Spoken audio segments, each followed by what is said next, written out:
Dust off your goggles and cancel your weekend plans, because Ducati just dropped a bomb. This is the 2026 Ducati DesertX, and it's not just a facelift. It's a total ground-up, clean-sheet reinvention of the bike that arguably saved the middleweight adventure segment from becoming boring. Last year, the rumors were swirling. Today, it's official. Ducati is officially retiring the old Testastretta engine, the last of the old-school belt-driven Desmo twins, and replacing it with a high-tech 890cc V2 powerhouse. It's slimmer, smarter, and as the title suggests, it's pushing the limits of what we thought was possible for a heavy adventurer. Let's break down exactly what makes this the mini rally bike you've been waiting for.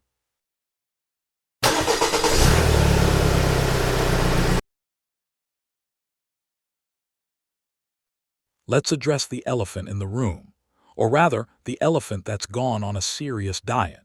The heart of the 2026 Desertex is the all-new 890cc 90 degrees V2 engine. This is a massive departure for Ducati. For the first time in this segment, they've ditched the desmodromic valves in favor of a conventional spring valve system with IVT, intake variable timing. Now, purists might shed a tear for the Desmo, but here's why you shouldn't. This new engine is the lightest twin-cylinder Ducati has ever produced, weighing in at a mere 120 pounds, 54.4 kg. That's roughly 13 pounds lighter than the engine it replaces.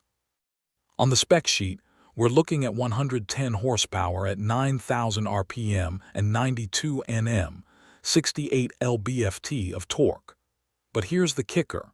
Thanks to that IVT system, 70% of that torque is available at just 3,000 RPM. But a light engine is useless if the frame is a tank. For 2026, Ducati has ditched the traditional trellis frame entirely. Taking a page out of the Panigale playbook, the new Desertex uses an aluminum monocoque chassis. What does that mean for you? The engine now acts as a stressed member of the frame.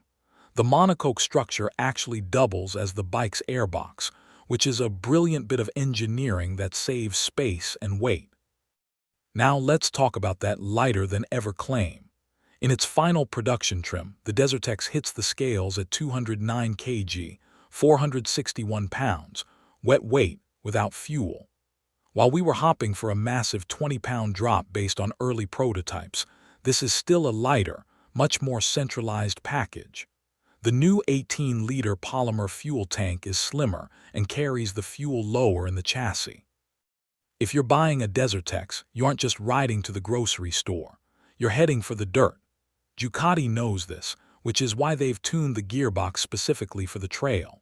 The first through fourth gears are shorter than on the new Monster or Panigale V2, giving you precise control over technical obstacles. Conversely, the sixth gear is taller, making those long highway transfers to the trailhead much more relaxed. Suspension-wise, we're looking at premium KYB hardware. Up front, a fully adjustable 46mm upside-down fork with 230mm of travel. In the rear, a KYB monoshock with a new full-floater progressive linkage system.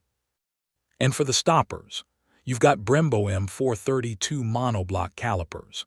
Interestingly, Ducati went with 305mm discs this time, slightly smaller than the old 320s, to improve feel and modulation in low-grip off-road scenarios. It's all about finesse, not just brute force.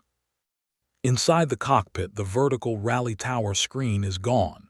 In its place is a sleek, 5-inch horizontal TFT display.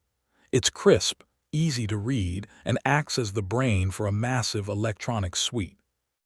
You get 6 riding modes: Sport, Touring, Urban, Wet, and the 2 big ones, Enduro and Rally. Each mode tweaks the cornering ABS, traction control, and wheelie control, all managed by a sophisticated 6-axis EMU. But the real secret sauce is in the ergonomics. Ducati moved the foot pegs back and shifted the seat and handlebars forward. This creates a much more natural rider triangle for standing up. When you're in the dirt, you'll feel more over the front wheel, giving you that aggressive, rally-ready stance.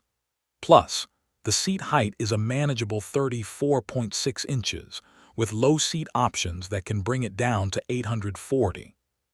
So, where does the 2026 Desertex sit in the hierarchy?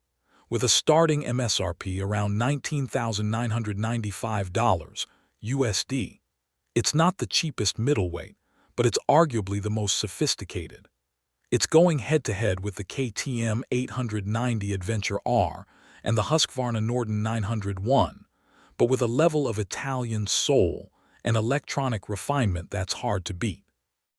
It's lighter, it's narrower, and that new 890cc V2 engine is a masterpiece of modern engineering. Whether you're a Dakar dreamer or just someone who wants the most capable ADV on the market, the 2026 Desertex is a massive leap forward.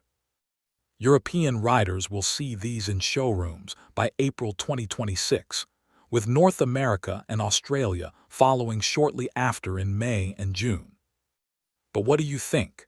Did Ducati make the right call ditching the Desmo engine for the new V2? Let me know in the comments below.